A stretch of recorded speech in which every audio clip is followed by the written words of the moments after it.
Welcome to the Drum Lounge Podcast.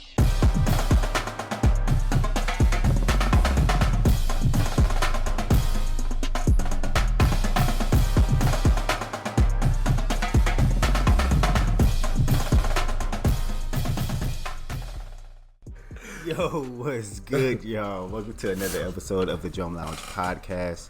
I am your Jesus Christ loving, your patty flat playing, your did a warm up creating host, Jeremie Foster. Pit a flat is crazy. Pit a flat.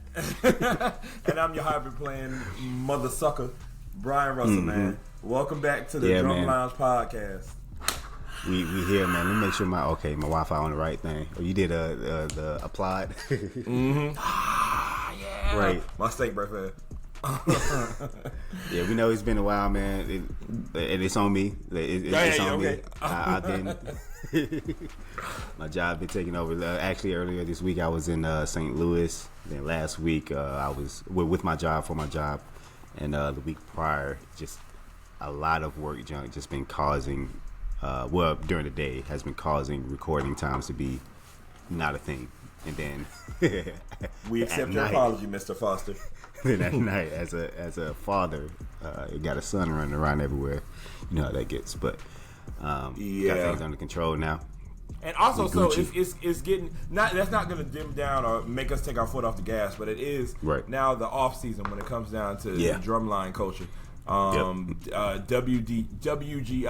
just ended, or DCI, one of them just ended their season. Just ended their season. Schools are now going into their summer vacation. We got kids from North Carolina A&T, Bethune-Cookman fam. I'm talking about me personally. That's coming back down now. So it's getting towards the off season. So now with the off season, it's kind of less appliances going on in the world. Right. That doesn't stop us. But it is happening. At all. Yeah. We definitely still got content that we for sure trying to push out. Just like, we was talking off mic, but our very next episode, we need y'all to bring y'all sticks and pads because we're doing nothing but drumming that entire episode. So bring your sticks and pads for that. But yeah, and in addition to that, no matter if anything's going on in the band world, the drum world, we still gonna drum, we still gonna talk. What you been up to though, man? Besides trying to hound down Jeremie Foster for these episodes 50 million times, I'm just playing. No, man. Ladies and gentlemen, competition season is officially over, and that's over on my end as well. So, just 2 weeks ago, our last competition was Destination. It was Destination. Yeah, it was Destination. Oh, yeah. And that marked the check mark end for our season. And there was another competition after that, but we chose not to go to that. It just wasn't a point. But that happened, and that's really what I've been up to.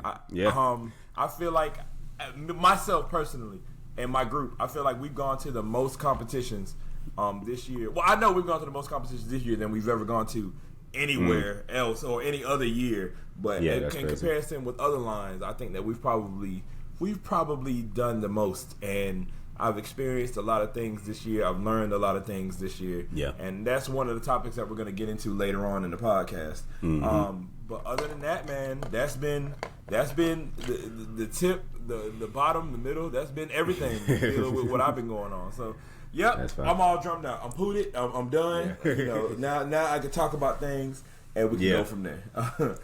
Now we can just talk about it all. So y'all don't have practices anymore, Faith Place? Yes, we do. Because we've done all of our competitions doesn't mean that we still don't have little minor performances. We have our end of the year concert coming up, which is it doesn't matter to like 90% of the people that's watching unless you want to fly down to see the concert because you'll still see some cadences.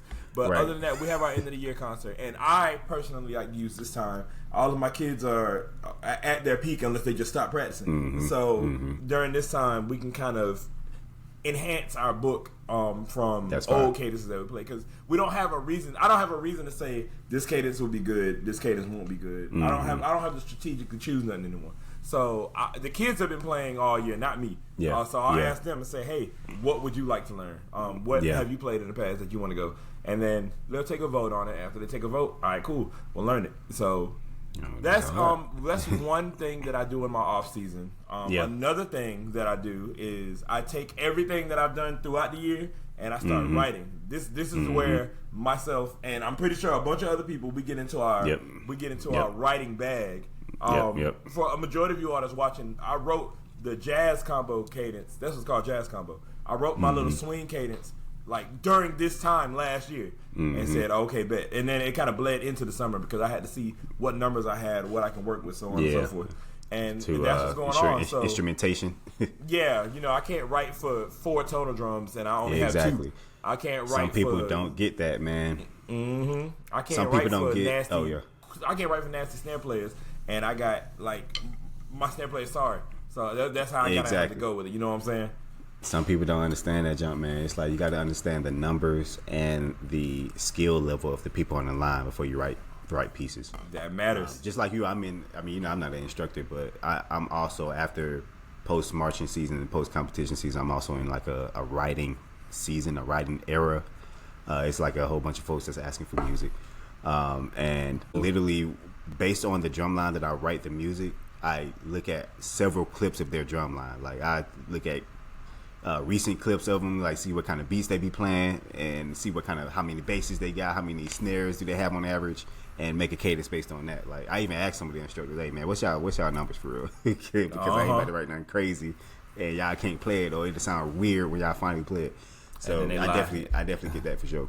Yeah, and so this is what. So that's the same thing that you do, kind of towards the off season of what's going on. You still write things. And see, I think everybody should take tips from that. If you ever want to write, and just get your nastiest cadence out of the bag, this is the time to do it. You can look at everything that happened in the season, where you failed, where you excelled, where you seen other people excel, where you seen somebody do something, and you like, God, dog. Okay, me personally, Florida Memorial. Their style of playing was something that nobody's ever seen before, and people like that son of a gun. That's true. Like people looked at what they were playing, that little on the little cymbals, and the cymbals. I ain't gonna lie, I incorporated that in the cadence of mine too. Boy, that decrescendo, dotted eighths. So people saw something different that another line was doing. No, I'm sorry. They did something different, and people were liking it. They've been places, they've been to Destination, got judged, won based off of cadences, just like that. Went to Honor Your Name, and they didn't win. I will speak on that too, but with the Honor Your Name, didn't win. It's not.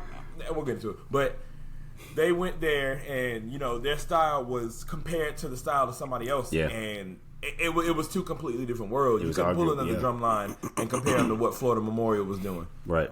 So, it's a lot of different things that myself saw. And if I saw it, you have the opportunity to be able to see it. You can write something based off of that. Well, I saw them do something different where they did something like that. Yeah. So now you write a cadence based off of maybe doing that same thing or adding your own flair. Something, add your own spice to it. But you getting those ideas from what you see from there, and now you have a masterpiece on your hands. Now it's time to get in your bag, man. That's how it be. It's like you can add your own flair, but a lot of it comes from inspiration. Like especially me, man. I get my inspiration from music, like songs, Afrobeat songs specifically in terms of like how I want tonal runs or tonal grooves to go. And accents within the groove, like that Afro beats, they have interesting snare placements on those beats. But I get inspiration from songs, but mainly from other drum lines, bro. Like after several months of watching other drum lines, including high schools, it's like okay, I know how my next couple of cadences are about to sound for sure. And don't rule out the WGI and DCI lines. It's like there was a whole season of WGI from January to May or April. So there is with them Quints, RCC Quints this year was freaking incredible. I done got some stuff from they Quints that I got some stuff from they show that I done incorporated in one of my cadences. So yeah, man, this is that time to after everything you done seen, go ahead and get to it, man. And we need to have an episode on just writing etiquette, like. Because I still use Finale. I'm a dinosaur. And for those of y'all who really in that writing junk, y'all know that Finale they pretty much just did away with Finale. Like if you use Finale, no more support for that junk anymore. But I got all the bells and whistles for finale, like the virtual drum line where I can get realistic drum sounds, and I got the actual mixer where you can adjust everything. And so I'm not going to stop using finale ever until that junk actually absolutely breaks. But I do know of MuseScore. Yeah, exactly. I know you use MuseScore and junk, and so we're gonna have an episode where we really just get into like tips and tricks on writing. I think I did do one in the past, but that was a couple of seasons ago. So we're gonna do an updated version. Yeah. With me. Right. You got Bryon in a bit. And I just got done writing the cadence too. Oh yeah. I'm about to be bagged out for you all you trying suckers. to have a versus? Yeah, a versus drumline. You know, that's actually not a bad idea. That's hard. No, think about that. If you do a versus, everybody's writing their cadences. No matter what happens, your cadence is perfection to what you wrote it for. Yeah, exactly. It's not about execution no more. Like, do you like it or do you not like it? It's literally based on sound. But the thing is, though, my drum sounds literally sound realistic as hell. And I was just hearing MuseScore. That bit did sound a little less realistic. Okay, so and now it supposed to depends be on like, if you got some money. Yeah, no, it's really depending on what the people judging gonna prefer. Like, if they gonna hear my junk and I'm playing like some easy, but it sounds like, what is that? So now that we said that, I'm sorry. That's and I'm not using MuseScore because that jump trash. You sleep. My heaviest hitters came from me. I wrote one cadence off of finale. He said my heaviest hitters came off of MuseScore. I wrote one because to me it doesn't matter what comes off of what you're typing or what it sounds like. It matters on what they play. Exactly. It's easy, it's accessible, it's free. So get that out of the way. So it's free. And finale, I don't think finale was free. That's why I didn't use it. But you sleep. That gets the job. No, it definitely does. Now, I wrote a couple of cases. I mean, Pegasus. Yeah, Pegasus for Cycling Last Day. I wrote that in MuseScore. And a college plays it. So shut up. And Cycling Last Day plays it. But no, and I'm talking purely from the sounds. Like purely from the sounds. Literally, it don't matter what software you use in terms of like when you finally print out the music and dish it out to whoever needs it. But being that I'm not an instructor, like I actually. And I'm kind of like a freelance cadence writer. I just, when I write my cadences, I like to give the percussion instructors the sound of it as well so they can hear exactly how the cadence is supposed to sound, both as an ensemble and individually for each section. And so for that, I want them to know exactly. Like, I don't want to hear no digitized, no robot snare or any of that junk. Can you adjust Can you adjust a specific instrument sound? Like if a snare normally on the thing sounds like that. Can you adjust it to sound like Jackson Stady? So literally right now, you remember years ago I did that series, damn, I can't believe I'm not thinking. I can't think of the series right now, but I'm writing on the cadence. Type cadence, type cadence. Yeah, I did a type cadence series on IG where I I do remember like that. the college that I'm writing for. So right now I'm doing one for FAMU, and I was able to adjust the snare sounds of each instrument because it's another plugin for VDL that you got to contact. It's like a plugin that you use for VDL, which is used for Finale, where it's a separate mixer. Finale has a mixer itself. You probably know about that one, but with the plugin, there's a separate mixer where you can adjust the tune of the snare. You can adjust the tune of the basses or the cymbals, whether you want them to be tuned higher, whether you want them to be tuned lower. The overall volume of them and all that junk. So I pretty much use that in combination with everything else, and it sound like they right in front of me. All right, that might be the one thing that Finale got on MuseScore, but anything else, no. Yeah. So and it does, and it's not free. There you go. With that being said, but VDL was MuseScore me. Yeah, for sure. So, but in the essence of verses though, yeah. So what I wanted to get into is you mentioned something about preference and preference based off of what the person is listening to. So again, I've been through 8 competitions, so I wanted to kind of make this statement based off of what I've experienced. I feel like today's judging society, and anybody that's a judge in percussion, feel free to comment and let me know how you feel about it. I feel like today's competitive percussion society, as far as competitions, I don't know about the DCI world. I've never been in there. I'll look at it, but I've never seen like judge. I never heard of judge tapes. I've never seen judging papers. I can only speak off of what I've experienced, and I've never been a judge myself. But as a competitor, I feel like judging now is not about how good you are. I feel like it's how good the judges feel that you are compared to everybody else. So honestly, preference. Perfect example. If I go to a competition down here in South Florida, with all the other people that are down here in South Florida, we all know the top tier names down here in South Florida. My score is going to be in comparison with everybody else's score because everybody else is also the preferred thing down here in South Florida. It's South Florida. If I go to a competition in Texas, I'm going to be looked at either as I love the way that they're playing or I can't stand the way that they're playing because of the preference of what it is. People prefer the Texas style. And some people tend to prefer the out-of-town drumline, too. So it's like, oh, this out-of-town drumline is not like the other one. It's like a breath of fresh air and just automatically give them 1,000 points for just being that. It's like, no, judge them fairly. Yeah. And according to whatever scale y'all got. Well, whatever. The rubric thing. Rubric. So even with on your name, so I'm not taking away from anybody's win or nothing like that because I do believe that everybody was judged fairly because there was like notation to back up what you were saying. So which is good. But for example, Shark City versus Created to Play. Shark City was playing. Created to Play was playing. So if you have two groups that are playing, everybody's playing beats. Who do you go for? Do you go for the group that you've seen already, or do you go for the group that, like you said, is a breath of fresh air? And I think that Shark City had a lot more to offer too. They had like 7 bass drums. It ran down 7 bass drums. It was technically sound for sure. Without the 4 quints. theatrics. And them boys was running down 4 quints.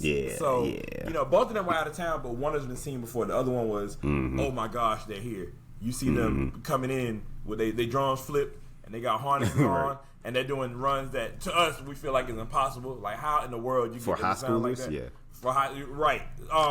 Now let's go to it's another group. I can say that. Okay, so Florida Memorial versus Tennessee State. They came down. They played some of the same cadences, but Tennessee State won that right there versus Florida Memorial. That battle, So now let's shift. What hours was HBCU? it? Yeah, Destination. But when was that? We in May. So was it in April? Yeah, it has to be in April. I'm going crazy. Yeah. So I'm going insane right now. So now we shift over a month to going over to Destination. Now Florida Memorial tops out Fort Valley and South Carolina State. And there's some ifs and ands on that. Which is what we about to get into, by the way. But like I was saying, the preference for it. I believe that when they came down to honor your name, it was advertised that it was going to be a battle. I don't think it was advertised that it was going to be judged, but shouldn't have mattered. But you go and you do that, and Tennessee State was the preferred amount. Now you go to Destination, and now Florida Memorial is the preferred amount. So technically, that means that Tennessee State should have won Destination if they would have went there. I do not think that was the case. Right. But it was just what was preferred. And I think the big thing at Honor Your Name in terms of Flomo losing was the fact that they just had a bad rep. Like the fact that a lot of things were going wrong. Though the cadences sounded good, there were a lot of things going wrong compared to Tennessee State's cadences. Like the risks they were taking, they weren't executed. Like they did that stick bounce at Honor Your Name, and that bit sounded like, oh, don't do that. You talking about this? Yeah, it's a cadence where they do a stick bounce in it, and that bit sounded uncool. But then they did it again in front of Cookman and in front of South Carolina State and killed it. So it was like, okay, yeah. So granted, I feel like with that, if the judges like what they see, then they're gonna be leaning towards you more. That doesn't mean that you're executing it the best. But if you are, then you just won that much more. But they're gonna lean towards you more. I went to Piper competition. I went to. I can name them all. I can go all the way down the list, and I will get lost. So many examples. Yeah. So many examples, but the purpose is what they prefer. So now for anybody that's going into a competition next season, because I know I'm doing it, I think that is very vital that you know who the judges are going to be, and you prepare your show. I don't even prepare my show based off the rubric anymore, unless the rubric says specifically a backflip is required in order for you to win this competition. Unless it says that specifically, I could care less about the rubric. All I care about is who the judges are. And what region are they from? Who they marched for? Exactly. Because we would sit there and we would watch at Honor Your Name when they were playing. You would see Florida Memorial play some beats, go off. And you see Miko specifically because Miko was the one that was out of the region. He would just stand there. Swag. Tennessee State playing. Even that you weren't there, but at Destination did the same thing. You would see whoever Florida Memorial play something. Yeah, he was getting into it a lot more. And then you got the Fort Valley in there.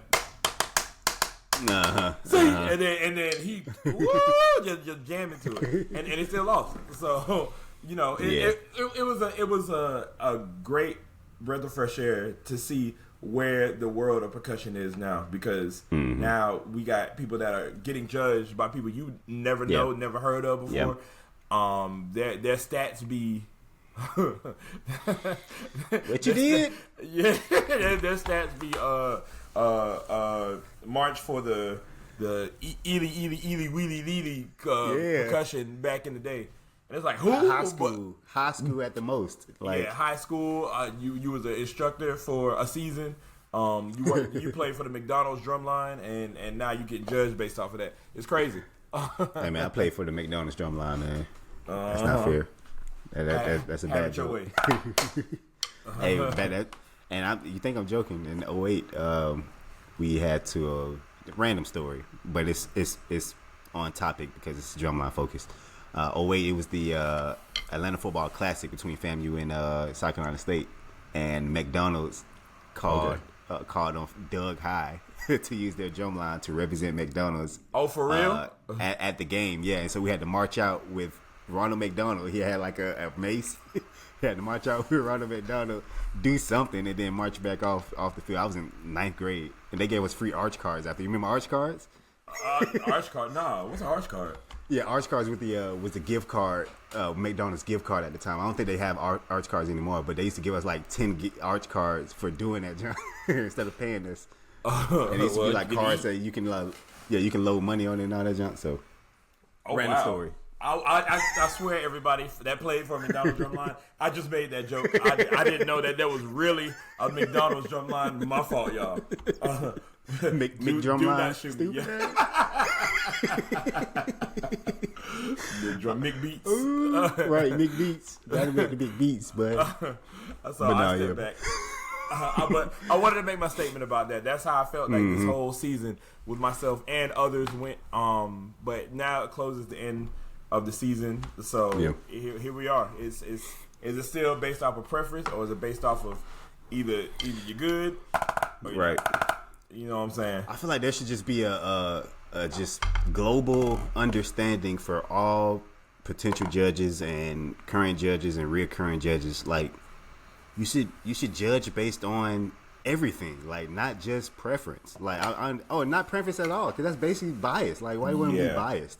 I prefer so that. Take preference out of it and judge based on everything else. Like is the drumline good? No matter, don't look at the numbers. Is the drumline playing technical stuff? Are they sounding cohesive?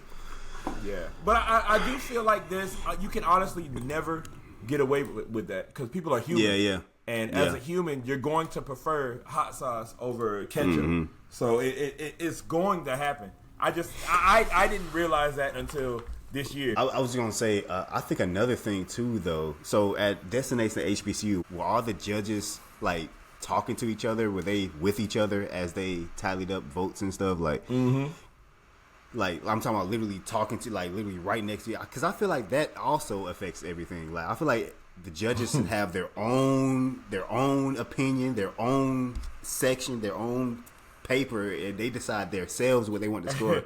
Hey, they be in that bit like they be writing, they be like, you know they won, right? Yeah, exactly. Right.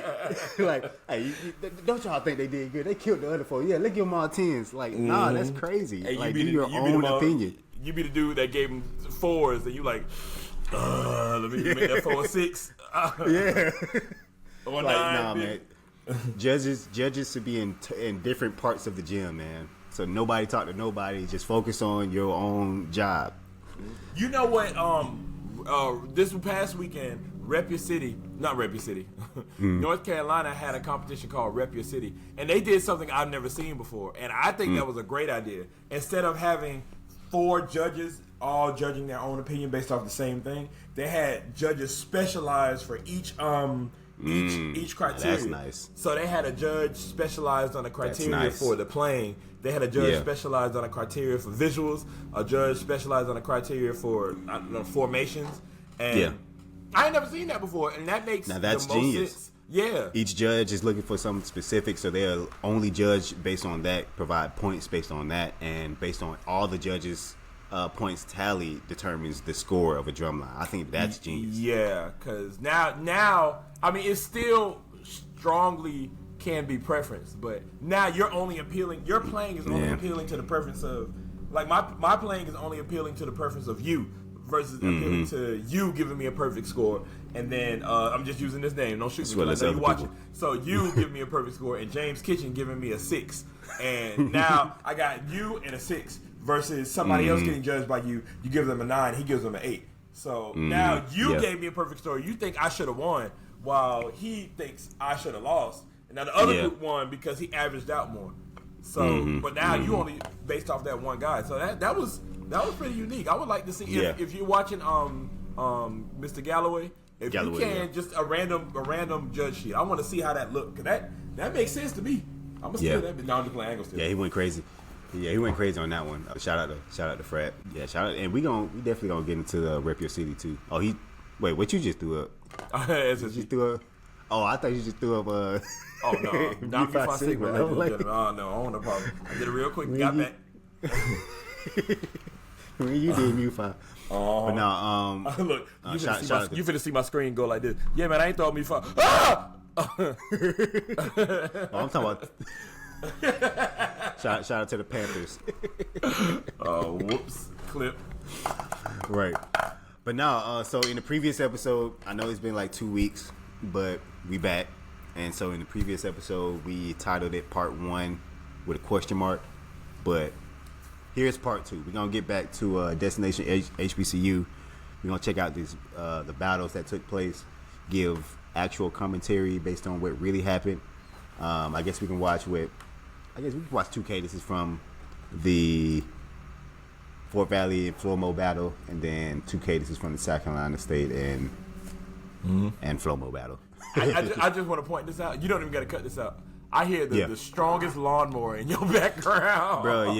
Yeah. Somebody over there going crazy on a Tuesday. I'm talking about that big over there going like, yeah.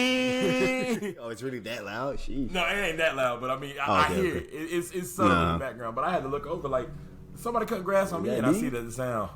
Oh, okay, yeah. Hopefully, it be done soon. Cause what the heck? No, it's Georgia grass. I hear that big cutting. Right. Now, so yeah, we're gonna get to this Flomo and Fort Valley. Because Fort Valley is the best of that crew. Oh wow, yeah, he is on a sit down. Oh, getting like, it. why do you have a driving lawnmower for these these little lawns? That boy getting that Monty. You got to drive a lawnmower, don't it? Yeah. House. Yeah, you need to get one too. What you mean? Nah, I'm gonna push mine like a real man. So I'm not a real man? That's great. Okay, well, you dive heat stroke. I'm good. There go Mr. We won for like 2 weeks. I'm just playing, bro. I'm just joking. I'm joking, bro. I'm joking. Nah, the post that they did talking about. Oh yeah, you know what I see with that talking about. One more time for the Gym Lounge Pod. Hilarious. All right, let's see. With the Citrus J's 11s. Crazy. Hey, they snares sound better in this clip. I was talking about it all the time. Destination has better videos. They have the best clips. Sound wise. Okay, wow. Oh, everything sound better.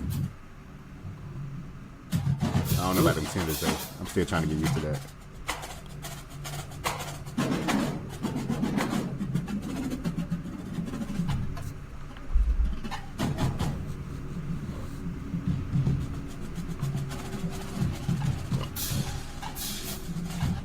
This is the subtlest tenor formation ever.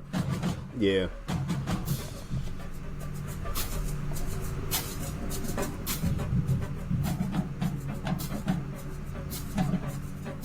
Slightly step to the side, and then everybody.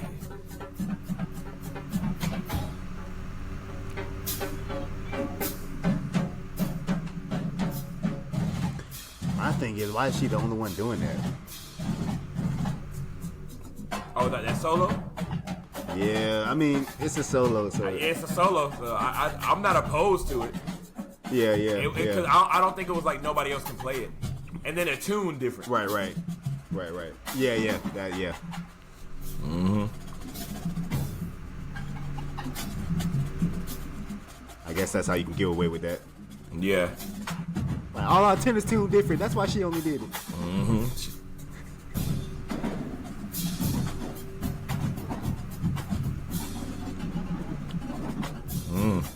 Yeah, these parts are definitely technical. Yeah. You catch that mud a little bit now. Hey, you know what? You know, we were talking about the snares one day. One of the snare players told me that their snare section is actually like they actually have a name. I don't remember the name specifically, but it got something to do with how like weak they play, like the softy snares or some junk like that. Interesting. And I remember that we specifically talked like that. And they said that they do that on purpose. It looked like they're all playing as if they play on drum pads. Like how you play on a drum pad. Yeah, you don't lift.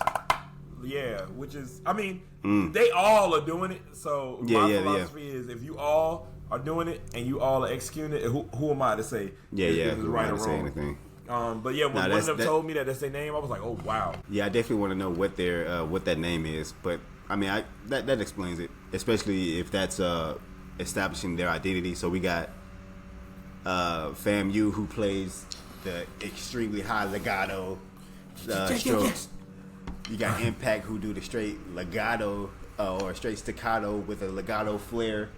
Kind of robotic with it. And then we got Flomo with the... Hey, because I know he's going to be watching this.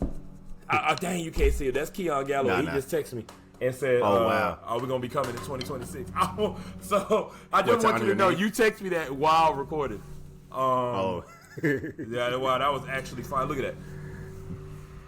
Hey, shout out to Keon. we might be there. We talking about Faith Place to rep your city, or we were supposed to go this year, but it was we were just burnt out. I'm sorry, and that was kind of the thing because our goal was to get out of South Florida. To the long story short, to kind of leave from the league that's down here that segregated us to be in our own division by ourselves, by ourselves. So we said we were going to go other places to go where we're appreciated, because some people aren't. We weren't really appreciated down here ever since that thing started, which is fine. So he invited us to go down there, and we would have went because it's North Carolina. No offense to it, but as you see, we went to Atlanta, we went to Tampa, which is far from where I am. So Tampa 4 hours, Atlanta 9 hours, Augusta. Don't get me started. And then to do North Carolina. It just wasn't gonna work out. But next year though. Next year, that sounds etched that in the planning. Yeah, my bad. I didn't mean to take away from the video. I just thought it was. It was ideal that he did that. I think that, and then we just got done talking about it, so that was like God's plan for sure. Any thoughts on the first round? I mean, we was kind of talking throughout it, but So I mean the first cadence.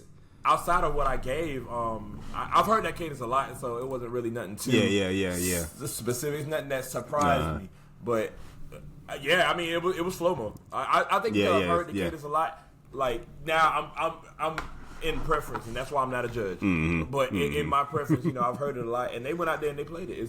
It's slow mo. Yeah. That's slow mo, man. Slow mo always do their thing, and they're definitely starting to create their identity. And I think the more that they have these unique sounding cadences, the more that when they appear to competition or come up to competitions or come up to battles, everybody gonna know, okay, yeah, they about to whip out some unique stuff, unique sounding cadences that nobody ever heard before. So let's prepare accordingly. And so I think that's a fire look. That's a fire look for them. Mm-hmm. So definitely shout out to them. And we'll see how everybody adjusts. Exactly.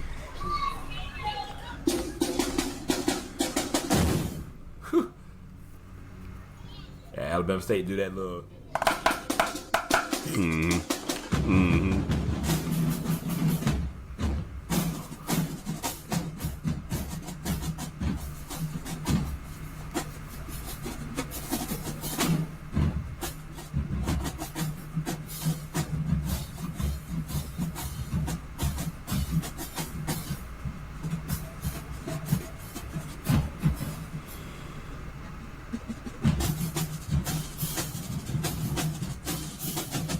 Formations is nuts. Yeah, that's incredible. When I was like, oh, I ain't see that coming. This is what I don't understand. You see how one side is facing in and the other side ain't? I don't understand if they did that on purpose or not.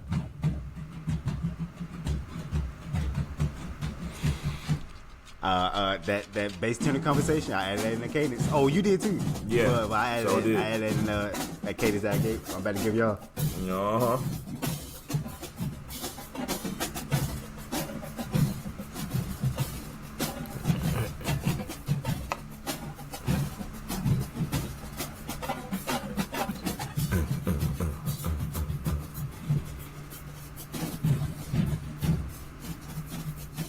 Ooh, they made that V. Yeah.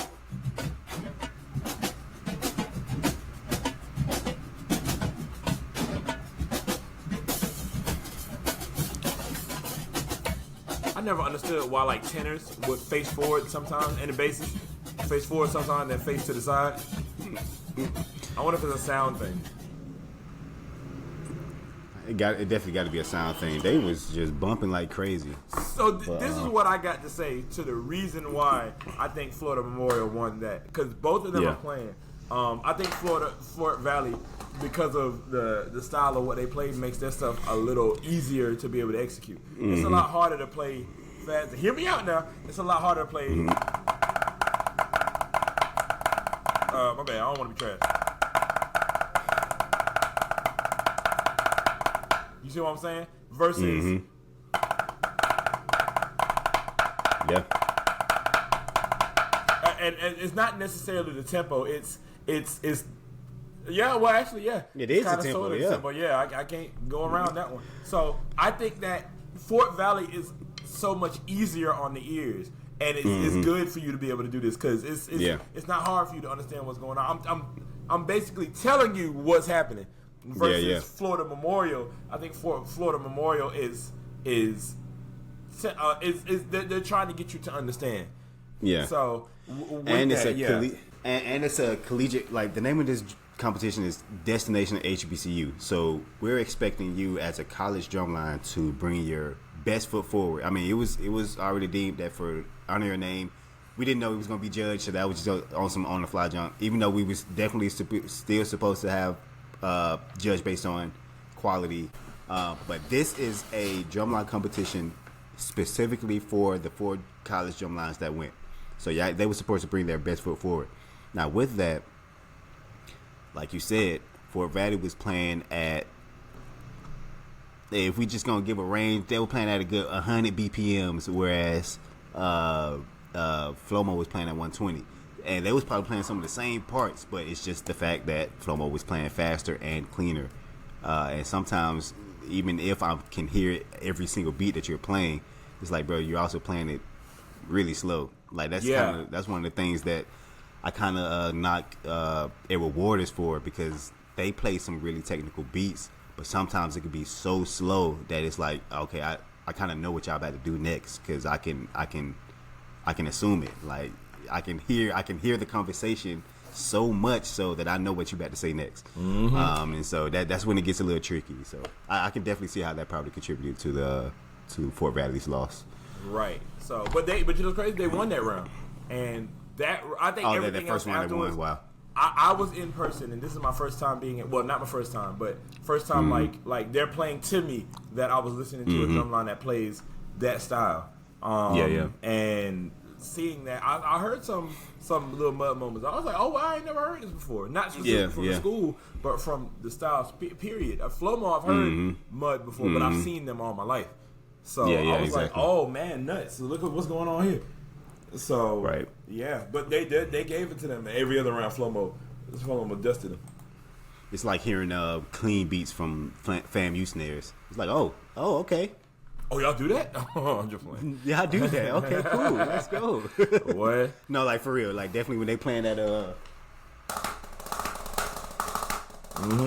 I'm playing Morris Brown. I don't know how FAMU jump go, but I know Morris Brown. Oh no, that is it. Yeah, I'm about to say, am I tripping? Oh yeah, I'm thinking of the other jump, but yeah. Oh, when they come out when they come out the hole, out the hole, yeah. Ooh, that's the hardest thing ever, man. Oh my god. Oh my god. Yeah. That jump, yeah, bro, yeah. And my band director at the time, my middle school band director at the time, this man was like 70 when I was in middle school. He could still play that jump beat for beat, like as if he literally got hazed for it, and it's just etched in his brain. So yeah, they love that jump. On his deathbed, and here lies. He told me that jump. That's how I know it. But yeah. So shout out to Fort Valley and Flomo here. So but now, them guys, the real battle, yeah. And so like you said, Fort Valley won that first round where we played, but Flomo won the subsequent 3 rounds. Yeah, because they played the other two cadences, which were good, by the way. They all had that little what Nick called them, Mojo Jojo beats. Good jungle like beats where it's they doing it though. Right. All right, we can see about 2 of these cadences, so maybe 3. We'll see how this goes. Yeah. Or like 2 from each drum line. And if we have the opportunity, all I just want to see that girl go all the way up to the top corner. All right, y'all, man. I'm talking about who's in the crowd like, man, yo, get your. You see the entire gym just. I'm telling you, bro. We was like, who? Wait, what's she saying? No, that's funny. Oh, I remember. Now let's see what they got going on. I remember the bodybuilding quints over here. Oh yeah, that was funny. Look at that man. That man bench lifted the bus before getting over here. Right. Nah, but yeah, that's hilarious. Like that's probably why they opened he probably the quint section leader. That's probably why they opened their arms. Like, yeah, I gotta show these quint section leader, or else what you mean? That boy went to the section leader interview. Why I want to be section leader? Because I said something. What you mean? Because I said so. Because I choke you. All right, now let's see. See what State got going on. Take one. She said quiet on the set. She's talking to my kid up there doing that stupid noise I keep telling her to stop doing, man. Oh, wow.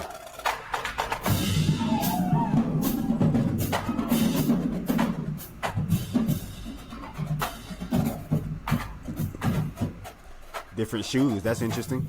I hope they lost points for that. Yeah. Sometimes I'm just pausing because sometimes I also be like, were we spoiled at Cookman? I mean, maybe because our band program got lots of money, so we could afford shoes. I mean, this is what I say, bro. We wear Bates and Spats. Everybody did. You could have at least did that. Yeah, true. Yeah, you could at least wear your Bates. You could have wore your Bates. Yeah, but to wear different shoes, yeah. But then again, does South Carolina State have Bates? Like, what they wear with the band uniform? You see what I'm saying? It probably this. Oh. Nah, it can't be. I don't know now. I remember vividly there was a clip somebody had on some good they had on with them 6 rings. They had 6 rings with spats on, boy. With spats. Hey, it happens. Yeah, they probably don't, man. Bama State do it all the time. People going out there wearing Chucks, church shoes. Oh wow, playing. And they supposed to wear boots, right? Mm-hmm. Bama State? No, they wear the little militant bait shoes, but at practice they be wearing the boots. Oh yeah, now, yeah. Albany State be wearing boots. Yeah, that's insane. I'm cool on all that. I'm a Bates guy. I'm with you. So yeah, I definitely would have taken points. His pandas ain't as clean as the other ones.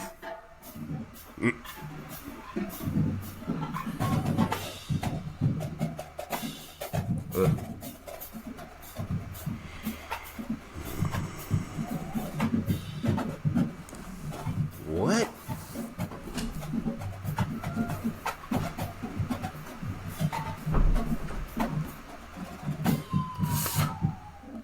I like some quince on a different hand. I don't know if they're supposed to be like that. They don't. Gone.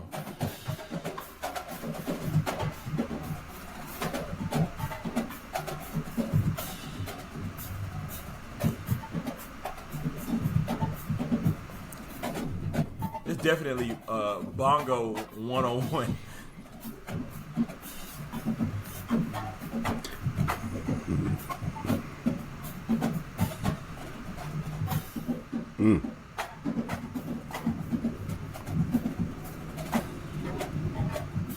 Yeah, that boy ain't got his stick back yet. Pick it up. Derek knows about that. I ain't even gonna lie, man. They make the best just technical battle sounding cadences. Well, I ain't gonna say the best because Cookman really do the best at that. But I just think like they cadences when it comes to just being overly technical, because Cookman. Well, see, I can't even say because now they just on some other junk. Now Impact is on some other junk now, so I can't even say what I was about to say. Try to figure out what they on. Yeah, but South Carolina State, this just sound really good with their technical cadences. Like you were saying, like they have like that bongo sound. So when we hear this just sounds just like a South Carolina State cadence. Like, I think this was new. That was a new cadence that they played, and it just sounded like South Carolina State. And it was very technical, like playing several stuff off the left. I just saw a whole bunch of double stops followed by doodles. Yeah. I'm like, what? And I remember vividly when we were both in school. We used to talk about schools all the time, like other drum lines. You told me that South Carolina State didn't have a set technique or a set form. As long as they went out there and they could play the beats, they was good. Bro, play the beats and you Gucci. And it seems like they do like an arm thing, like at least your elbow got to be out. But in terms of hands, nah, they focus on your inner beats being heard instead of instead of being like some of them come out there playing like having meaty inner beats. Oh, you can play, which helps, right? Which helps when it comes to keeping in time amongst the snares. Like when everybody's intentionally playing their inner beats with meat instead of just placing the sticks on the head. Like it's easy for everybody to stay in time. So I mean that is working for them. So shout out to hey. So that's South Carolina State's first cadence. My thing is that thing was just bongo, and that one stick fell on the ground. But I mean, I am an advocate to say it happens.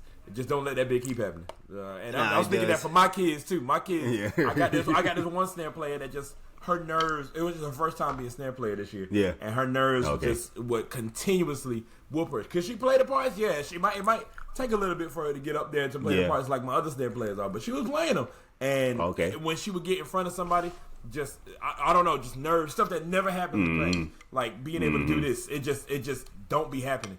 Wow. So, but towards the end of the year, it started to tighten up. So we were able to get through our little funky adaptations and get out the water.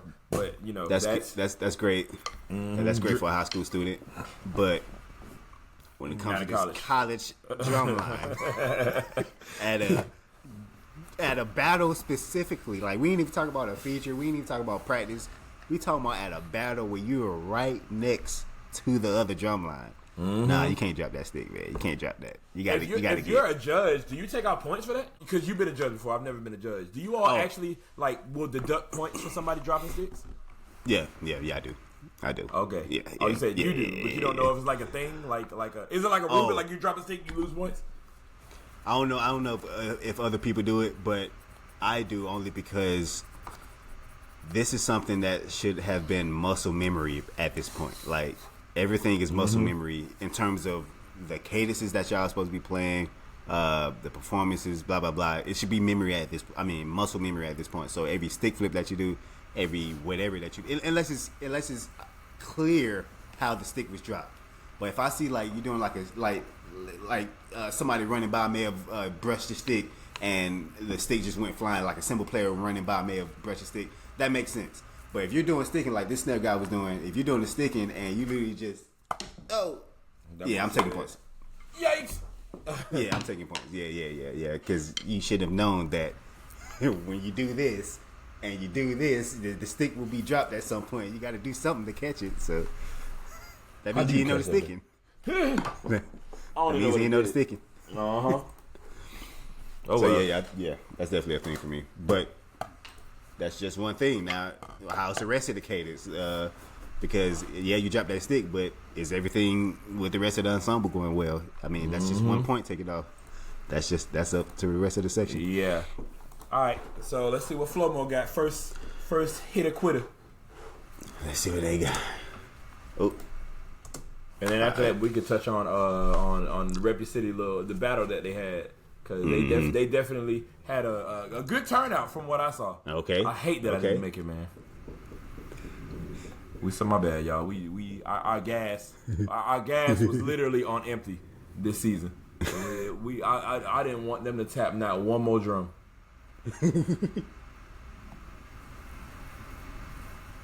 That one drum is freaking singing. Wait, are you playing it? Yeah. Oh no, I can't. You don't hear it? Yeah, you're not sharing the screen thing. I think that matters. Oh, I'm tweaking. I didn't know you were playing it. Jeremie and that thing like. I'm over here jamming, bro. And this you like, dang, that been good. That one drum is singing. Right. I was like, is this nigga listening to it? But don't hear nothing on his end. All right. There you go. Nah, y'all better hit this one drum though. It gonna sound like Mariah Carey.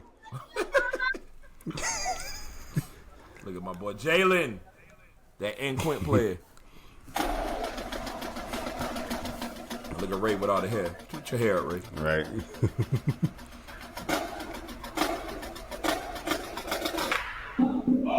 This is my favorite cadence that they play. Oh wow. It is old too. Snares and match grip.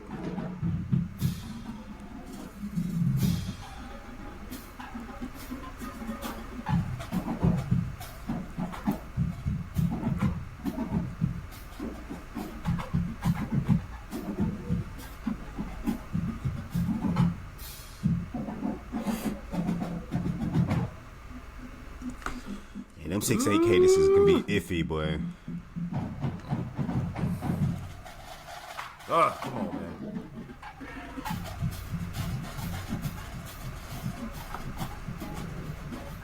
Oh, right here's.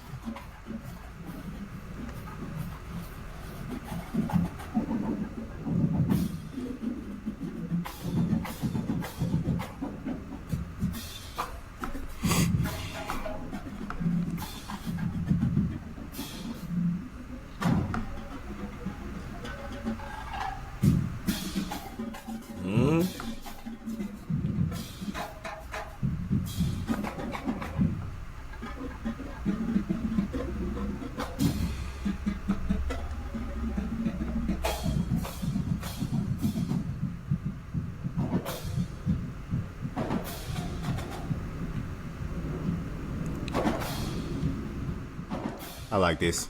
Yeah, because it makes sense. It ain't the other ones that Yeah. Yes, I can exactly. This, bro. Yeah. I understand what's going on. Yeah.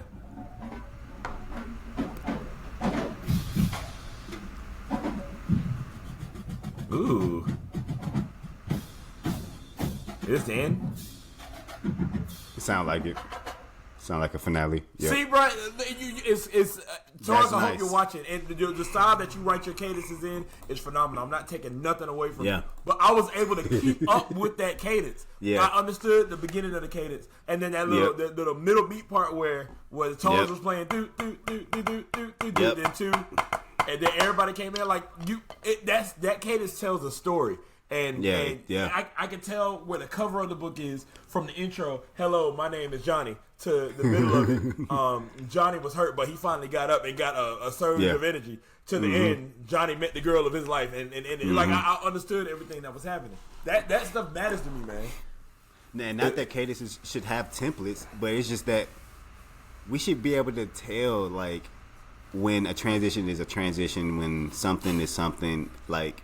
And I always say Flomo and South Carolina State has that same thing where like their cadences are just so unique. It's like you don't know what is going on where. Like it's like these beats are just in the most random spots on a measure on a staff possible. Like how are tenor drum is playing on the E of 3 and then the A of 2, then the ooh. The ooh of ooh. Then the ooh of I. And it's all sounding like a gigantic groove. The like, A of E and the I of ooh and the ah. And so Flomo does that really well, but you can tell that with this cadence, it had more so of a traditional structure, which I could peep and you can heard me say, I like this. This sounds like something I've played all my life. Because that thing started off. Come on, man. So yeah, that was hard. Now, granted, you're not taking away from that little. In the very beginning, that little snare excerpt, it was kind of nasty. Yeah, it got weird. That's what 6/8. That 6/8 time signature, man. When everything is in triplet form, it gets weird. It gets weird. It's almost like you gotta prep. Instead of going straight into it, but. I don't know. If you can execute it, you can execute it. And I think they can execute it. Like you said, when they came to Honor Your Name, it was just bad rips. Yeah, it's a bad rips, man. But, man, shout out to them. Shout out to them keeping the 6/8 cadence alive, man. I feel like it's only them and Cookman still doing it. You hear me? All right, let's see what South Carolina State did. Oh, you gonna get them 2? Oh, that's how you know Jeremie like what's going on. Gave him 2. Oh, yeah, didn't we do we did. Oh yeah, we did do everybody once. No, actually, nah. I get one. We can do one more. You can do one more. We can do one more. That being said, not coming down from the time, but remember we're gonna touch on Rep Your City a little bit. Yeah. We're gonna do that after. Okay. We're gonna do that. You gotta watch Jeremie, boy.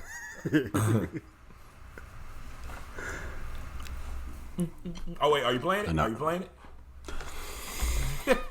I can tell when you get quiet and don't say nothing. I'm over here. See, it's been 2 weeks, y'all, man. So I got to get back on the how to run a pod business.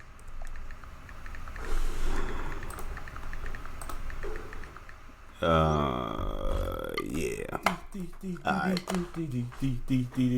That's my jump, boy. Actually, I feel like this cadence is my cadence. Yeah, based on this tempo.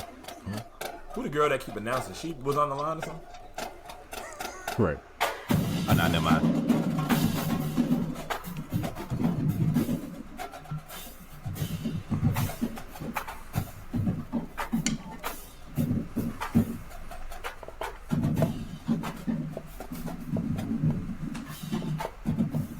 Like, where's the intro? Yeah, I mean, now they had a little bit of an intro, but it came in straight on fire.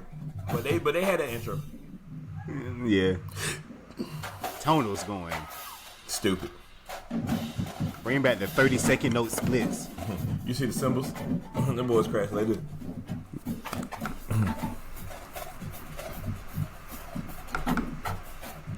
But they be pushing that tempo, boy. I know they have what's that big tempo thing that DCI be using? Yeah, the metronome, the big old speaker. Yeah. They gots to.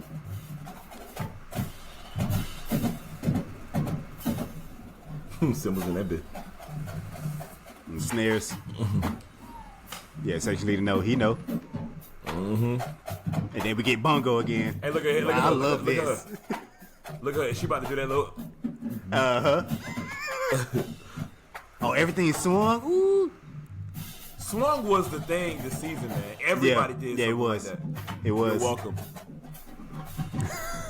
Here she go. Look at her. Get out the She did a thing. Even the cameraman. It's like, she just got done pledging poodles. Mm-hmm.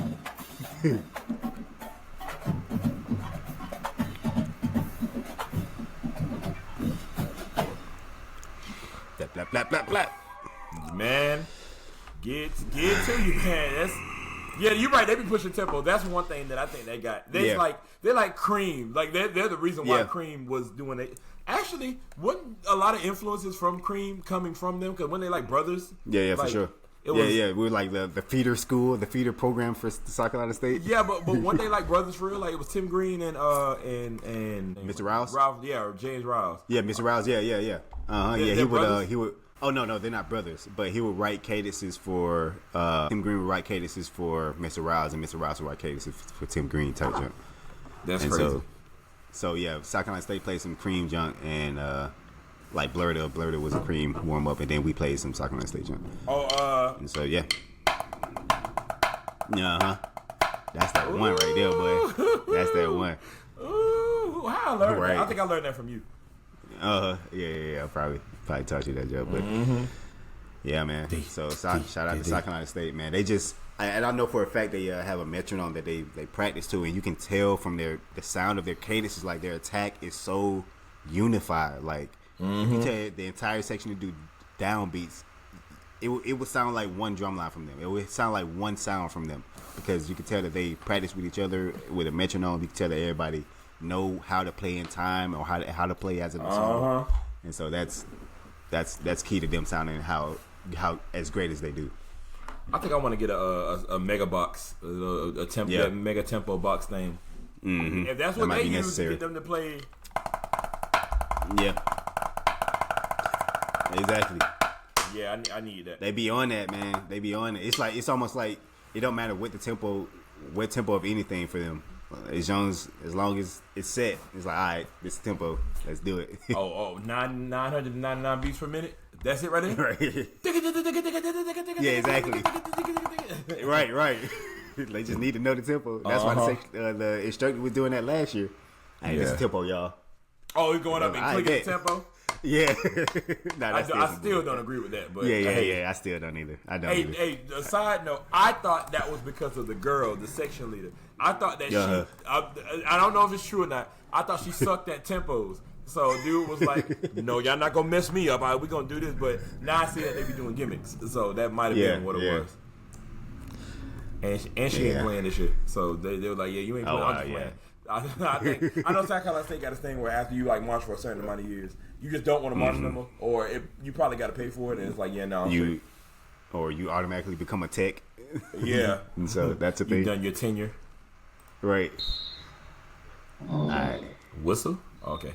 Oh, this them having formations for every drum majors. Right.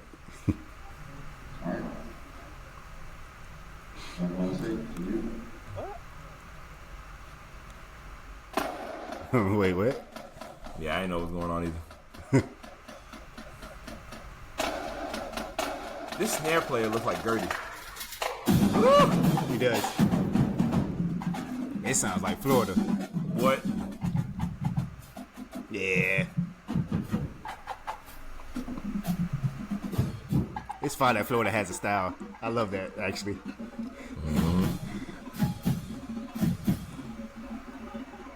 Come on. Oh yeah, they fighting for their life though. Yeah. They holding on, boy. I want to see a cadence that Taurus wrote on paper, like one of these style cadences. Not Gertie, because Gertie. Yeah, me too. I want to see Taurus's writing. Me too. Oh, this might be a Gertie cadence, because this sounds like. No, I don't think so, because they got a theme. Oh no. You can hear so shake that or whatever they saying. So I don't know if Gertie rewriting themes like that. It might be. I don't know. Nah, he wanted to go to Cookman. Who? Nah, Ray? hold up. This guy wanted to go to Cookman, but you see that right hand? Hold on, where? Yeah, Yeah, that's right. He came from Face Place. He did want to go to Cookman. Okay. Literally. Okay, yeah. Okay. Literally, he wanted to go to Cookman, and ended up not going, so he went there. He played bass for me and played snare for them, so, boy. Wow. And,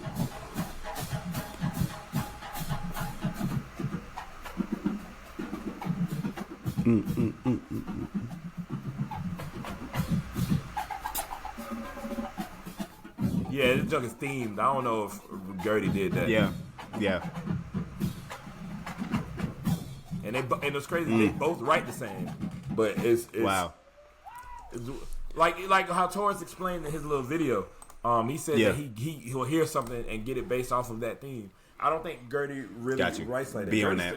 Gertie stuff be all over the place. They be playing. Yeah. But it be, boy. Okay. That kind of makes sense then. I think I get it then. So so the cadence is where like it's just extremely technical and just a lot of stuff going on. Mm-hmm. Yeah, that's probably Gertie. Okay. Yeah, but something that has that theme, like you heard, repeating rhythms. Yeah. It might be a whole bunch of random stuff going on there, but them repeating rhythms, I feel like comes from Taurus, Mr. Lover. Taurus. Okay. Got you. So yeah, but yeah, I would like to if you watching, I know you're watching now because you making posts. But Taurus, I would like to see one of your cadences, like one of them style cadences with all them random stuff on paper. That'd be nice. You know, I don't want us to get away from actually having music on them sheets now. Yeah, exactly. Nah, those upbeat quarter eighth note hits on the spot, those eighth notes on the spot in the middle of all that. That was a nice touch. That was a nice touch. Yeah, boy, I never thought to do that yet. You know how to make them drums talk now. I'm taking that. I'm gonna have to take that for somebody. Yeah, exactly. High school. Yeah, and it's okay to do stuff like that. I do it too. Yeah. You hear exactly, something, for sure. add your own flavor in it, but that sounded good. Eventually, man, this is what I look at. Because everybody be getting on Alcorn about Alcorn taking other people's stuff. This is what I got to say. I'll put my sticks down for this one. Eventually, somebody is gonna replay a rhythm. Like it's not that many rhythms in the world. Like music is endless, but eventually you gonna hear a rhythm. Like Bama State play. Somewhere up in his swag stuff, you gonna hear that again. And after you hear it, that's Bama State. They play tango. And it's like, bro, come on, man. They made that cadence in 1900s. Yeah. I think Harvey explained that really well when he was like, people kind of hop on trends when he was on the podcast, and that's in the previous episode. So if you missed that interview, please check that out. I think it's our most watched episode right now. So definitely check that episode out. It was in the beginning peak. Yeah. But he was just like, when somebody does something and it's fire and everybody like it, at some point somebody gonna take it and it's gonna be the norm for it to be done now. Mm-hmm. So just like A&T's little, what they do, what A&T be doing? Just the little walk thing. Everybody doing it now, and so it's just the norm. Nobody says it's from A&T anymore. Well, I still do because I do. But yeah. The tag that A&T play. And now everybody in Florida. Exactly. I didn't do that junk this year. I said no, I'm not gonna be like everybody else. But everybody doing that junk at the drumline competition. It's like, all right, bro, we get it. We get everybody. We get who y'all are. Now let's just see beats. All right, I'm judging. Boom. Clack. Okay, that's the end. I'm like, next year for every drumline that does that, I'm gonna just make this face while they're doing their cutoff. You gonna lose points? I'm just playing. No, I'm just playing. Right. So, but now that's Destination, ladies and gentlemen. The winner came out to be Florida Memorial, and as you see, the idea of them being different is what's bringing them the thing. But there goes the idea of preference. Not saying that they weren't good, but you hear something different. Your ears are a lot more locked in to what you hear different than it is to what you've heard for the past forever.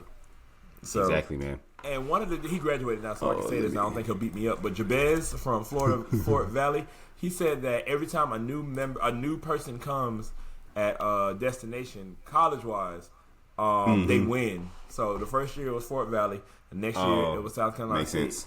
And South Carolina State was new. Now this year it's Flomo. Flomo was new. I was like, I mean, I don't think that's true. Nowhere near.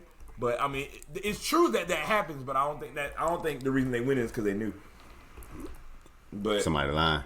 Yeah, but hey, preference. You can't get too far past that. All right, I'm actually before we get to rep your city, because we definitely want to discuss that. Okay, boom. I had to get my fifth quarter down packed. Okay, you got mine too? Yeah, I got yours. All right, so yeah, rep your city. So this past weekend, like we were speaking on earlier, the great Joseph Galloway and his crew had their rep your city drumline competition in North Carolina. Yes, sir. He invited me down there again. Like I explained earlier, I wasn't unfortunately able to make it, but I saw that it was a great turnout. And let me tell you, that whole gym was cold steel. That entire gym. I think there was one group that was like North Carolina Central, but everybody else, nothing but Aggies everywhere. That jump probably far for them though. Like just on some like. Which is the reason why I even more wish I would have went, because I don't think I do anything based off of that style besides like maybe cheering, but everybody does that.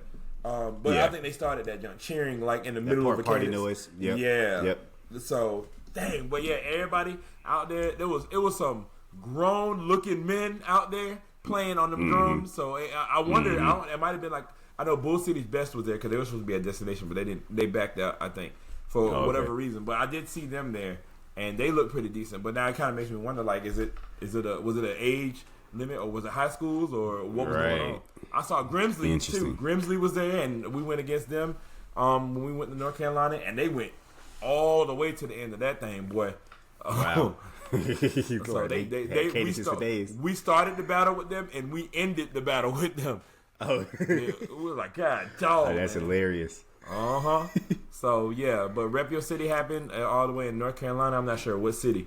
And they went out there and they did their thing. They had a floor show, which everybody went out there and did their floor show. But they also had a little battle, which I think should be the now drumline culture. I don't think that I do think that you should win based off of your floor show, because your floor show is your competitive, what you're doing to compete. And I think the battle should just be for fun. Like, what's wrong with battling? Bragging rights. You can make the battle competitive if you want to, but I mean that just makes the job hard for kids that work super duper hard on the show. You gotta play, and then you gotta move while you're doing it, so you beat that thing. Versus standing still and doing it. It's a different monster. Be prepared for both. But so I think only focus on the floor show, and I don't think that the battle was judged. I'm not sure, I wasn't there, but it did happen. So here we are. Yeah, I definitely think that should be a thing with competitions, like not at least having the space available for drumline battles to happen. Kind of like beatdown, like the beatdown at Southwest Cab. They did it. We have this organized drumline competition, and then after got this Southwest Cab band room where all of y'all can do whatever you need to do in terms of battling, networking, and so I like when competitions do that. They did it in Rumble in the Jungle that we did for the first time, and Tallahassee did it. They called it, they opened they have like a parking lot for like people that are taking driver's courses, and they opened the whole parking lot. They said, whatever you want to do after this competition, go out there and let it loose. He called it the parking lot shouty. So we went out there, and of course we wanted to go head to head with Nexus, but Nexus said they was getting ready to go. They was out there sitting, and their drums just on the ground. They were just chilling. So it was just like, we're not gonna bother somebody that's not trying to play. We went out. We had it out with Mainland, had it out with Tampa Bay Tech, and if you didn't tune in on Instagram, Face Place has a drumline page called Face Place D5V. It's spelled out like the letter D, the 5. You feel me? And then V. And this past week we just did our battle week, where all week we posted all the battles that we did during the season. And Tampa Bay was one of them. Mainland was one of them. I was wondering, y'all did up content. I was like, I see this. all season. And the last one was with Middleton High School, Chaotic Groove, and that jump. I ain't never ever had a 30-minute battle one-on-one, just cadences. I was scared. I was like, I was recording. I'm like, hey y'all, what we got next? Come on. what you trying to do next? Yeah, boy, I didn't know what cadence we was gonna run out of, boy. But yeah, rep your city. I ain't gonna take no away from it. Wait, now before we go, let's get to the real meat and potato, the real questions that need to be answered. Are you D5E? Yes. Oh, you are? Okay. Now what, sucker? Now what? That's hard. Hard. I got it in, when I first came down for the summer, and I did the whole summer, and I left, and then I came back, and they was like, got the job. Basically. It was like, yeah, we appreciated you so much. You wrote a cadence for us, and we loved it. Here you go. And I was like, okay, yeah, bet. Oh wow, that's hard. That's hard, man. Just try to quiz me up. Nah, I mean, I knew you was gonna say yeah, but it's just funny. You didn't do impact. Still, I don't know why, but I mean, no, you got literal reasons why you did. Oh yeah, am I allowed to say it on here? Am I allowed to say it on here? It's a podcast. You can do it on. Oh yeah, I mean, there's nothing bad, but at the time when they asked us to do impact, and Torrance can attest to it. At the time when they asked us to do impact, it was like a segregation between the lines, and you obviously know there was a side of people that was in the drum line that wanted the drum line to be better, and verbally said, "This is what I want for the drum line to be better," so on and so forth. And then you had a group of people that was in impact that was like, "Okay, we're gonna do this to be better. We're gonna do this to be better. We're gonna do this to be better," so on and so forth.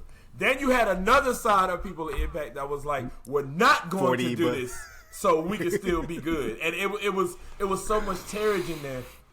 I felt like, why would I become part of something that's gonna make me ideally think like one of them? And I was like, no, I know I want to be here, and I know I want to make them better. And you know, I felt like I would have been a part of it, but once I saw that tear and what was going on in that section, and again, this was made so much sense in the beginning. Yeah, it made me step away from it because I'm like, I don't want to become. And I saw people doing what they were doing and then not coming back. I saw people that were in it and then were just hanging around the school. Like after graduating, some didn't graduate. I was scared. I was like, yeah, nah, I'm good. So and honestly, this is an important conversation because you know it's a bunch of freshmen that's about to be going into college in the fall, and they about to be seeing the glitz and glamours of all the guys that've been there for years and been marched for years, got these drumline letters. But it's like, really assess. I mean, you know, it's drumlines like Cold Steel where you just absolutely have to do the section. I still don't know how they operate because for some reason all of their freshmen cross, so I don't know how they do their job. But for all the other schools, they pretty much have that same system of like, you're probably going to be approached during the season, and you're probably going to be asked, "Hey, you want to get down? You want to get online?" But you should honestly assess the drumline. Like, are the people in this fraternity, in this drumline fraternity, really looking out for the betterment of the section? Like, are they really representing the drumline well? See, me, I had specific goals, life goals. I had life goals that I wanted to, like. I was like, no matter what, I want to have impact, the impact box checked out. And I wanted it to be up to me to kind of change the look of not only the drum line, but everything that's associated with the drum line. And I was able to do that. I will say that towards like the Zay and that era, like it did start changing. And Bernard, I don't know if they came in the same Bernardi year. and Bernardi, Zay and Bernardi, they freshman brothers, ain't it? Yeah, I think so. Yeah, they Halifax. No, it's 13. Brick House 13, something like that. Anyway, so when they came like towards their years when they got inside and they were tenured like 15, I did start to see changes. And there was one day, and I hope Zay you're watching this. There was one day you were talking to me on the band field, and it was a really intimate conversation, and I was about to say, "Bet, let's go." I trust what's going on now, and I see what's happening. What messed up? Wow. Well, listen, what messed up? Because I was about to say, you know what, bet, let's make it happen. Like, I'm here. I know I'm going to graduate from school because I've been here for 3 years now. There's nothing stopping me. I messed around and made section leader. So now that I did SSP and I made section leader, there was no other step for me to take. Nothing. It was like. Yeah. And then I believe I made section leader, and then that year I made section leader, I pledged Phi Beta Sigma. So and then after so that was definitely dead. Yeah, and then after I pledged Phi Beta Sigma, I went into my last year. It was done for me. Yeah. I think the only other thing I would have acceptingly did was Mu Phi Sigma, and at the time is when I first heard about it. So like I first heard about it. Were you in school? For me, I did it. Or was it I did it in after school? 2014. I did in 2014. Okay, yeah. So that's around the time that I first saw. That would have been the only other thing that I did. But I thought at the time I thought it was like an Atlanta thing. Like you went back home to Atlanta. Yeah, exactly. And you came back and you had them letters. I was just like, oh, well, I can't do that. So that would have been the only other thing. And KK Side, but we didn't have KK Side back in the time. Of course. Yeah. So yeah, man, that's really the only thing that held me back. And that's for everybody that's Impact that's watching. You almost had me. I know you probably could care less, but you almost had me. But I checked off so many boxes. To me, I just felt like there was no really need to go back and hit back and forth. You know what I'm saying? It makes total sense. And I didn't even know that story. I didn't even know that you was close to considering that. Oh boy, it was a yes. It was a yes. It was me and Zay. Thank you. We good. I had contacts and everything, and it had to be like 2 weeks after that when we had the sexually the interview, and I got it. I was just like, oh well. Yeah, that's crazy. Did sexually? They got sexually. Then 15. Pledge 16. Gone. Wait, was it 16? No. And that's when we took that junk. 16. Yeah, I have to say, that's when we was taking that junk all the way over, boys. Now that 16 year was incredible. I think that was when it was me, you, Tori, and what Jose or something? Jose. Disgusting. Yeah. The snare line. Yeah, that was a snare line on all 10. SSP. Come on, man. We in all that SSP. We in that bit in the feature. You're going 10.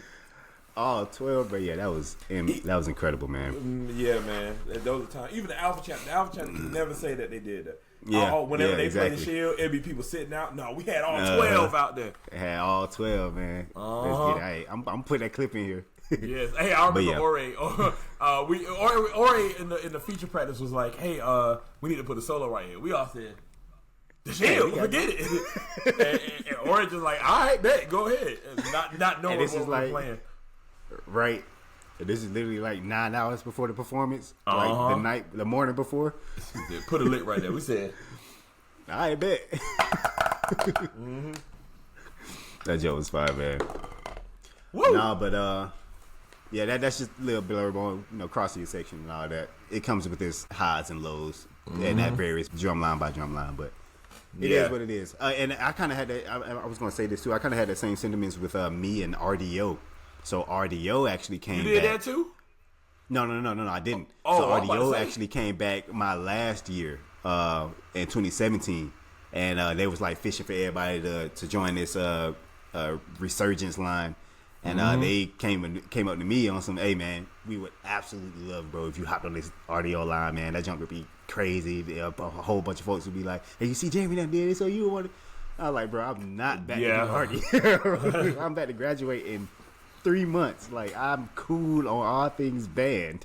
Oh right wow, now. It was the last term of you. Yeah, my last semester. Like I'm like, bro, I don't even want to be in a band right now. I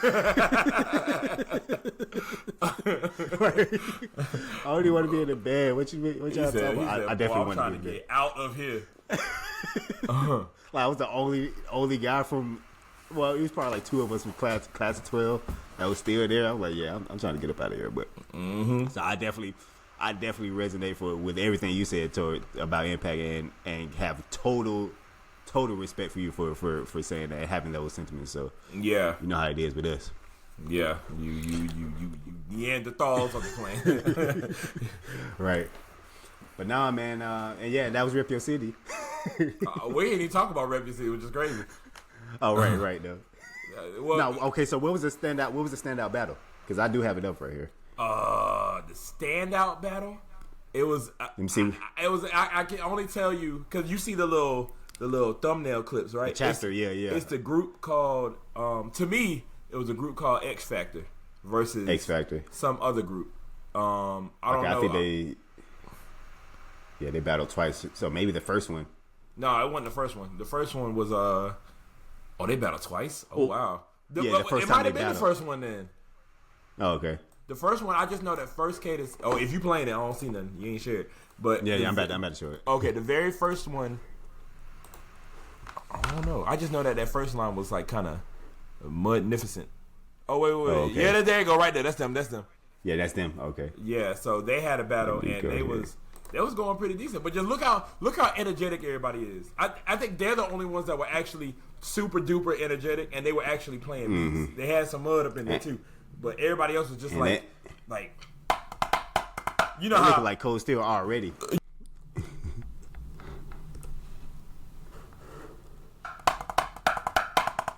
Oh wait, I think something just chopped up. Oh, can you hear me? Yeah, now I can. So you know how I think he was. like, Yeah. yeah, that's what they were doing, but they were actually like everybody else was. Oh okay, wow. Yeah, it was like, okay, yeah, come on, you ain't doing that. And sometimes that joint can be a little too much. That's one thing I don't like about A&T is that they do all the head movements and all the If you think that joke is too much, boy, this video is about to piss you off. That's all they do out there in Rep Your City. All they was doing was approach or stepping up and all that junk. It's like, bro, just play the beats, man. Yeah, boy. I really just want to see X Factor. It seems like they better do something. Look at that, immediately all the way up here. Okay, right. All right, here we go. I think they won too.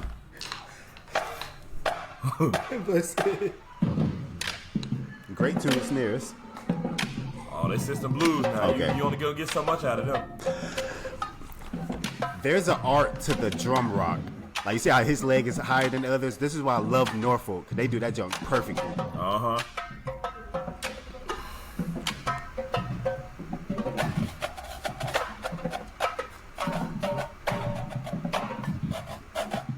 Anticipating the movement. This is so high school. Everybody like, yeah, I'm about to do this. Uh-huh. I'm about to do this. And we're here. Yeah, exactly. I don't think there was one group up there that had more than one quint player. Oh, wow. It might have been, but everybody had like one quint.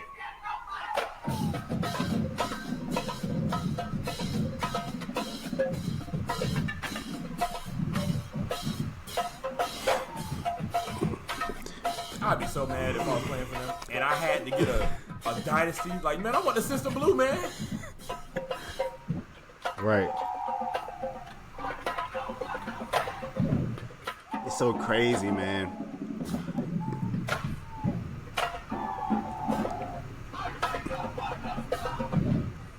Were they the, based on what you've seen, were they kind of the top notch?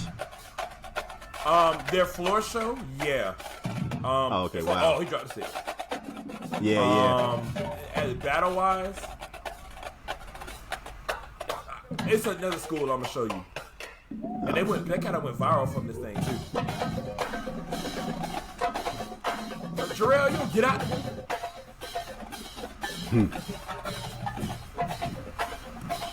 I like this.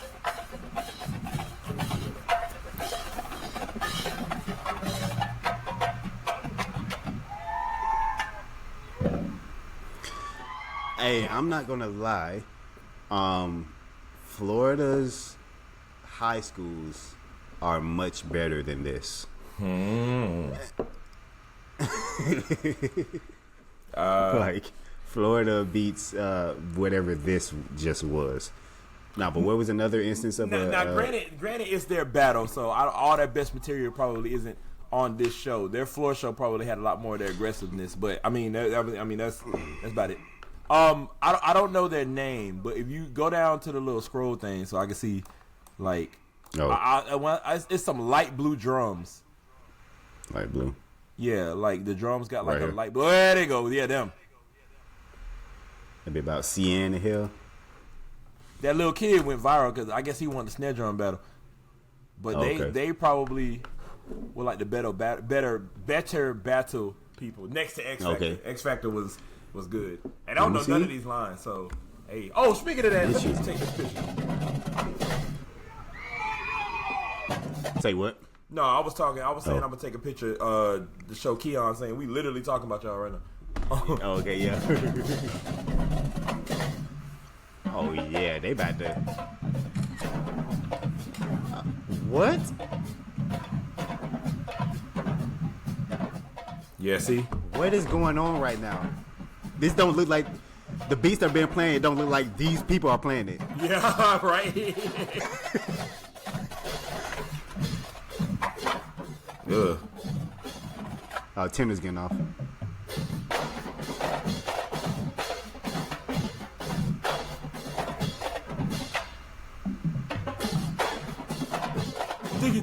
I wonder if it's supposed to sound like that. Purple Heads is amazing.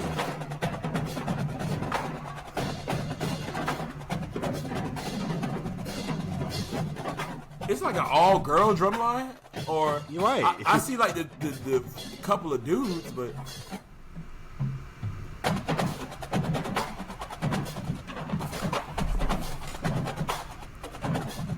oh nah.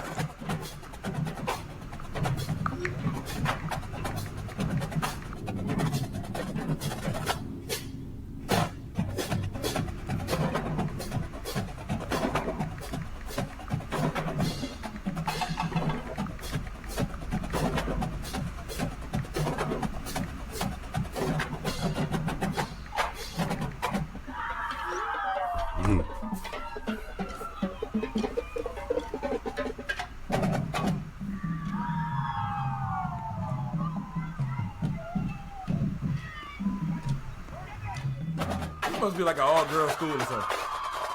Gotta be. Except like the 2 snare drums. And like 1 bass drummer.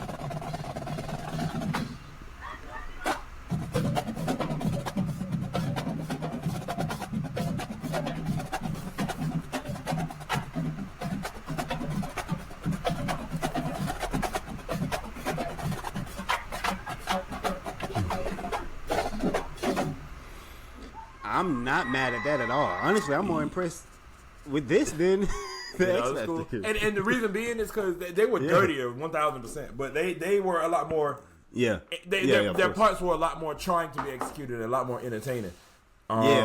So that's what a majority of all the Rep Your City stuff was. It was a bunch of entertaining factors and who can wow me the most.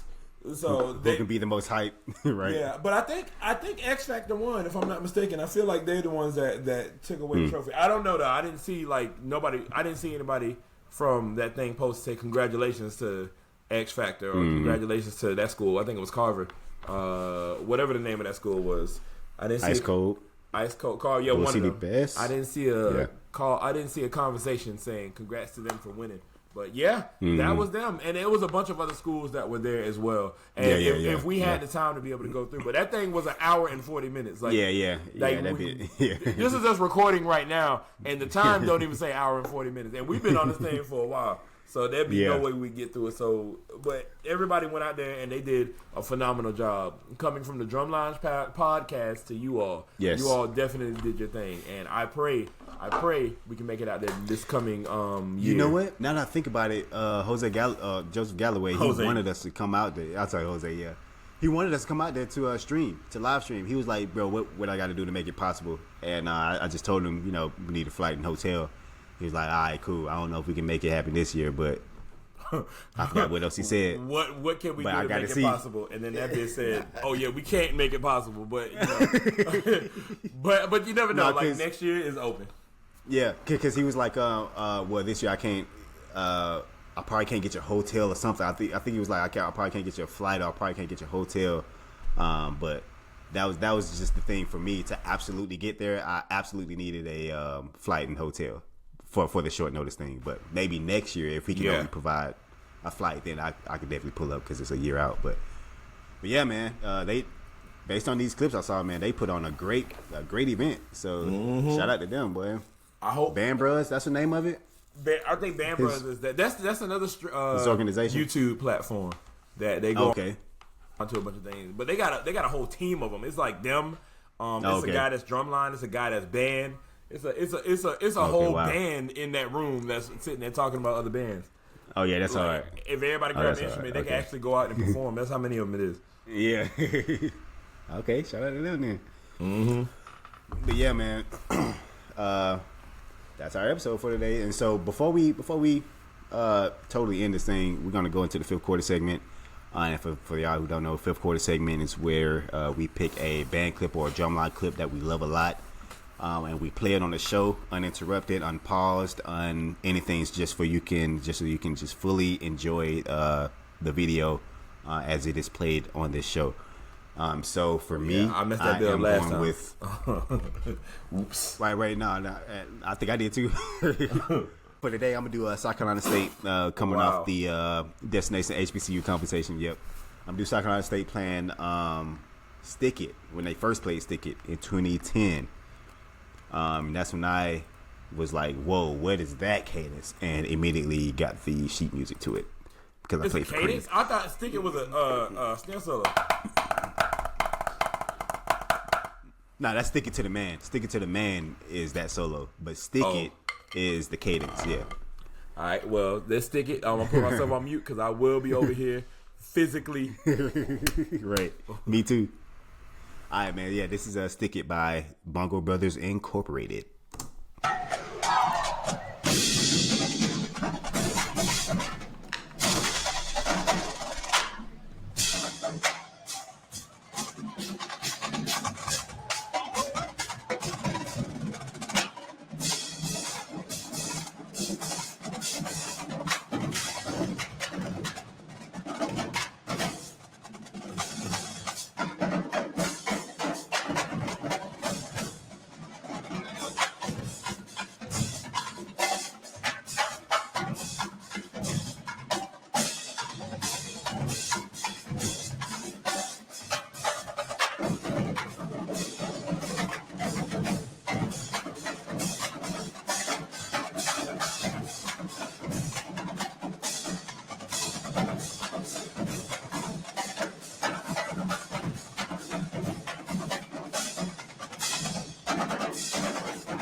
Man. And I thought the next part was a part of the cadence too. I'm over here.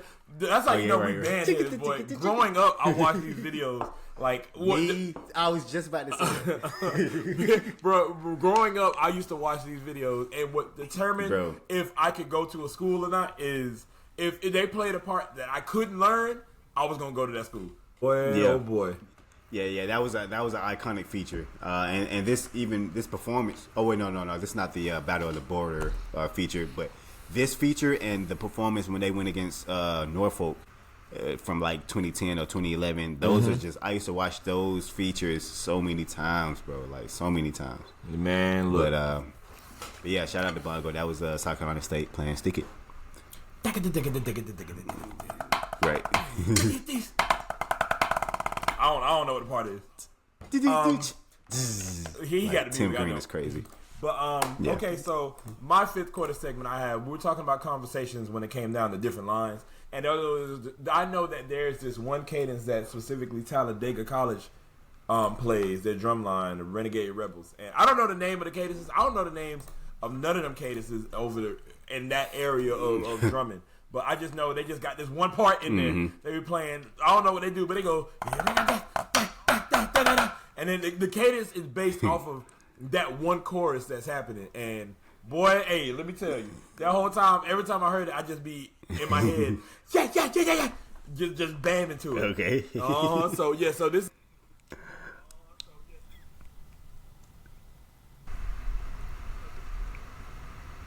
Okay, wait. Okay, what'd you just say? Okay. So, ladies and gentlemen, this is Talladega College playing. I don't know the name of that bit, but it sounds good.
I don't care, man. Yeah. I don't think, based off of what I was seeing, I don't think none of the parts were too difficult, but being able to piece all that together, tuning wise, is amazing. Yeah. And I'll say this, and I'll stand on it. Talladega has the best cymbal section out here, college wise, 1,000%. For sure. Them boys have to sleep with a mirror. They have to wake up like, yeah, just go in. Like they have that level of creativity and just awe that Southern cymbals used to have. Like, I feel like there was a time when Southern cymbals was just so sought after and so like, bro, these are the best cymbals on earth. Like every flash they did used to be so fire. But now it's like they're not as talked about anymore. It's more so like Talladega, Fort Valley cymbals. They be going crazy. Yeah, we trying to get into it. I mean, shout out to Talladega. Yeah, man. I think Southern back in the day they used to be good because of like they all 8 of them cymbals looked good. They were all doing everything. I think everything started going left for Southern once they went from, they had like 8 snares, 8 cymbals, 4 tenors, 4 basses, and that's it. Once they started upping the numbers, that's when it started getting a little funky. Because now you can't. Before the weak ones weren't able to make it. Now, right. You weak, man. We just hope you make it through the day. Now you got to accept everybody because of hazing. Exactly. And it ain't about the whole thing. The 8 greats and the 4 whole. No. Right. Yeah. Yeah. So that's when stuff started going left for Southern, and they still good now, but it's just a different level now. And Jackson State was always weird with their visuals, and I think Talladega is just the best mixture of both, man. They just kill it. Yeah, they do. They flashes are like this cadence, man. They came out the gate just we're right here, and we're exactly while playing splitting 16 notes, 30-second notes. So them boys must go to the cab and eat the same. Like, okay, 1, 2, 3. Yeah.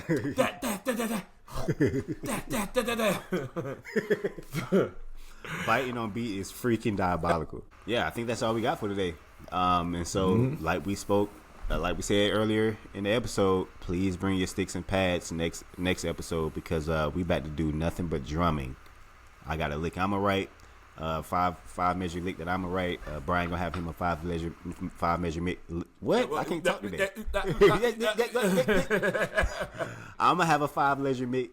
I'm still missing. I'm gonna have a 5 measure lick that I'm gonna write. He's gonna have a 5 measure lick that he's gonna write, and we're gonna teach that junk on the next episode. So bring your sticks and pads, man, because we getting to it. Hey, don't let him cut this out neither. I'm gonna put this on here so he can't cut that out. Keep it in there. Yeah, I'll keep it in there. Yes. But before we head out, man, I always remember if you practice today, good job. Here's some sticks. Here's a cookie. But still go practice. If you planned on practicing today, but you just didn't get to it, why wait for something that you can do right now, man? Go practice right now. But if you didn't plan on practicing today, if you didn't touch any sticks, if you didn't practice, touch grass, man. If you didn't touch any sticks, if you didn't listen to a metronome, if you didn't review any music, man, I just got 3 words for you, bro. You ain't heard it in 2 weeks. You are trash.